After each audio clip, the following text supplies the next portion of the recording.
Hello, and welcome back to Spittin Sports with Lamar. I am Casey Lamar, and I'm coming at you from the 256. Today is NFL recap since the NFL's weekend schedule completed last night with the Monday Night Football game. But let's just go ahead and get right into those games. On Thursday night, you had the Jets visiting the Browns. Looked like the Jets had control until Tyrod Taylor got hurt and Baker Mayfield came into the game. I wouldn't say joined the game, came into the game. But Baker Mayfield, you could see the spark immediately. You could feel the energy in the stadium. He got a touchdown pass, but he led that drive before the half to get them on the board. Led the comeback. The Browns get it done 21-17 over the Jets. Baker Mayfield is the quarterback. Browns are now 1-1-1. First win in 635 days. They got the job done. Move on to Sunday. First game on here, Titans and Jaguars. Real snooze fest. Both teams had 230 yards. Neither team could get anything going offensively. Gabbert started the game for Tennessee. Got a concussion. Mariota joined the game, helped lead the Titans to the 9-6 victory. They somehow pulled that win out. The Titans improved to 2-1. Jaguars are 2-1, and they're tied atop the AFC South. The Jaguars are still the best team in that division to me. I think they still win the division, but Titans get it done on the road in Jacksonville. The next game, offensive explosion, always will be, it seems, between the Saints and the Falcons. But Drew Brees and the Saints get it done on the road in Atlanta in overtime, 43-37. Drew Brees, 396, 3 touchdowns. He did have a rushing touchdown in overtime to get that win for the Saints. Calvin Ridley had his coming out party for the Atlanta Falcons. 7 for 146 and 3 touchdowns in that game. But Saints get it done, improved to 2-1. Falcons are now 1-2. Next, you had the 49ers at the Chiefs. Chiefs, nobody's stopping Patrick Mahomes right now. It doesn't look like anybody's going to be able to. He had 3 more touchdowns, 314 yards. The Chiefs won 38-27, improved to 3-0. The 49ers fall to 1-2. Big storyline out of this game was Jimmy Garoppolo, torn ACL, done for the season. Very bad thing you never want to see as a fan of football for somebody. But the 49ers season, that probably just went away immediately right there with Garoppolo's torn ACL. Terrible thing to see. Hopefully he can come back strong as ever next year. Next game, Raiders at the Dolphins. Dolphins improved to 3-0. Tannehill, I think the stat is the Dolphins have won 10 of the last 12 games that he started. So the guy that they believe in, he's winning football games, or they're winning football games with him playing. And that's the guy they want as their franchise quarterback. So, but the Dolphins beat the Raiders 28-20. Dolphins improved to 3-0. Raiders fall to 0-3 at this point in the season. One of the real shockers of the weekend, one of 2 shockers of the weekend, the Bills went into Minnesota and absolutely beat the brakes off the Vikings.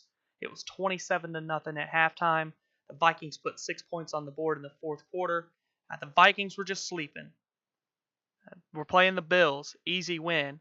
Psych, got your face beat in. The Vikings really got manhandled. One of those weeks. I'm not saying that was their thought process. I'm just saying you could say that because the Bills, overall, they're just not that good of a football team. But Vikings had a bad week. Fall to the Bills 27-6. Bills are now 1-2. Vikings are now 1-1. And the Vikings have that huge matchup on Thursday night with the Rams coming up this week. Next game, it was Carson Wentz. It was his return for the Eagles. They were playing the Colts at home in Philadelphia. The Colts, the Eagles won 20-16 in Wentz's return. Close game throughout, but in the end of the game, the Eagles got it done. Win 20-16. The Eagles are now 2-1, and the Colts are now 1-2. Next game, you had the Green Bay Packers visiting the Washington Redskins. Packers never seem to be in this game too much. The Redskins were up 28-10 at the half. Never really looked back. Well, they were up 14-0 after the first. They never really looked back. But the Redskins, they did beat the Packers 31-17. They improved to 2-1. The Packers are now 1-1-1. Adrian Peterson looks like Adrian Peterson of old right now with the Redskins. He had 19 carries, 120 yards, and 2 touchdowns for the Redskins. But the Redskins 31-17 over the Packers. You had the Bengals in Carolina to take on the Panthers. The Panthers, they came away with that home victory, 31-21. Christian McCaffrey had a high number of carries, which you typically I wouldn't believe you'd see from him. 28 carries, 184 yards, but why not give him the ball if he's getting it done? 28 carries, 184 yards. Most of the time you'll see a more even distribution with carries to catches, such as 11 and 11 or 15 and 10 or something like that. But McCaffrey really going off, one of the leading rushers in the NFL, one of the top 2 in the NFL so far this season. But Panthers improved to 2-1. Bengals fall to 2-1. 31-21 Panthers over the Bengals. You had the Broncos in Baltimore to take on the Ravens, and that Ravens defense is good. Total yards per game, they are number 1 in the league. Always at the tops in the league when it comes to defense. The Broncos scored 14 in the first quarter early in the game, and didn't score a point the rest of the game. The Ravens shut them out for the last 3 quarters, beat them 27-14. The Ravens, real sleeper team this year. I really think that they're in the best spot, I believe, to really win the AFC North. The Bengals, they've looked good so far, so we'll see how it goes. But I like how the Ravens are looking right now. They look like a real sleeper there in the AFC. The next game was the battle of the completely defeateds. He had the Giants in Houston taking on the Texans, and the Giants got the job done 27-22. Deshaun Watson threw for 385 and 2 touchdowns. Saquon Barkley had 82 yards and a touchdown on the ground. Odell Beckham had 109 yards through the air. The Texans, they can't keep anybody off Deshaun Watson. He's going to get hurt again this year if that keeps up. He was hit 11 times in this game, sacked 3. It's bad. I think the Texans are looking for a new coach after this season. They've got to protect their superstar in Deshaun Watson. They're just terrible right now. They're now 0-3. They're pretty much done from a statistical standpoint. If you look at history, they're pretty much out of the playoff race. I really thought the Texans were going to be right on the Jaguars' heels this year, but obviously not the case. Next, you had the battle of the 2 LA teams, the Chargers and the Rams. Rams were considered the home team. Rams got the job done 35-23. Jared Goff quietly becoming a superstar quarterback for those Rams. He threw for 354 and 3 touchdowns. Todd Gurley, we already consider him a superstar, 105 yards and a touchdown. Robert Woods had a great game, 10 catches, 104 yards, 2 touchdowns. But the Rams, with that huge matchup, like I said, looming on Thursday night, they get the job done against the Chargers 35-23. The Chargers have had arguably the hardest road so far. They had to play the Chiefs week 1, had to play the Rams in week 3. But the Chargers are 1-2. I still think they're a very good team. They still have a lot of time to turn it around, as we're not even a quarter of the way done with the season. But, excuse me, next game you had the Chicago Bears visiting the Arizona Cardinals, and the Cardinals got off to a fast start. 2 early touchdowns from Sam Bradford to go up 14-0, but the Bears grinded it out and fought their way back in. The Bears ended up getting the win 16-14. Khalil Mack, another strip sack. Guy's just a beast. I'll probably say that every week. The Bears defense is something else too. They are really good. Yes, they gave up the 2 early scores, but nobody wants to play them. The Bears now lead the NFC North by themselves at 2-1. Cardinals probably going to end up being the worst team in football this season, fall to 0-3. The next 2 teams, you had the Cowboys visiting Seattle to play the Seahawks. The Cowboys, no receivers really there. Both of these teams, I'd be surprised if they won more than 6 games. The Seahawks, I think Russell Wilson himself can win 5 or 6 games by himself for the Seahawks, but he's going to be running for his life like he did all last year. But he's going to make a lot of plays. But the Seahawks aren't going to have a good year, and I don't think the Cowboys are either. But the Seahawks got their first win of the season against the Cowboys, 24-13 on Sunday. Both teams are now 1-2 on the season. Sunday night, one of those 2 huge surprises of the weekend. The Lions took it to the New England Patriots on Sunday Night Football.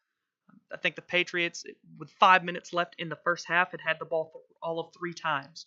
The Lions, they jumped out to a 3-0 lead, ended up scoring a touchdown, and they just squatted on the ball. They just sat on the ball and ran clock. And the Patriots couldn't get them off the field. They could not get that offense off the field, and it was just not good for them. Kerryon Johnson did have 100 yards for Detroit. First 100-yard rusher Detroit's had in quite some time. He had 16 carries, 101 yards. Stafford had 262 and 2 touchdowns. Brady did not have a good game. The Patriots overall did not have a good game. The Lions got the job done 26-10. Both of those teams are now 1-2. Patriots need to got to get it going. Detroit is not a team they should be losing to, but they did. So move on to next week and get it together.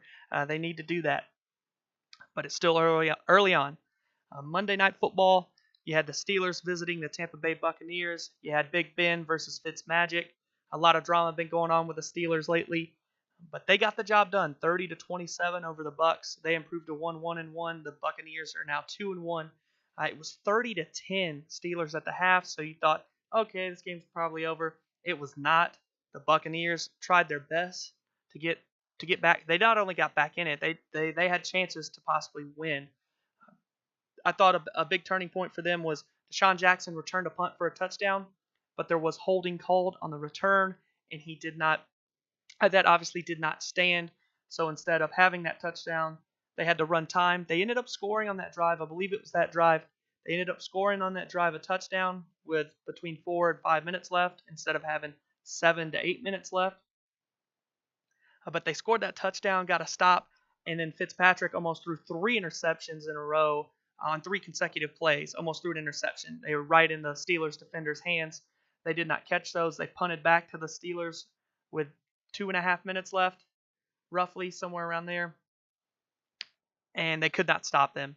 The Steelers just grinded out the clock from there, won the game 30-27. Fitzpatrick did make history, 3 straight 400-yard games. He had 411 yards, 3 touchdowns, but he did have 3 picks as well. But like I said, the Steelers won 30-27, picked up their first victory of the season, improved to 1-1-1. The Buccaneers fell to 2-1. But that is all for the NFL slate of games from this past week.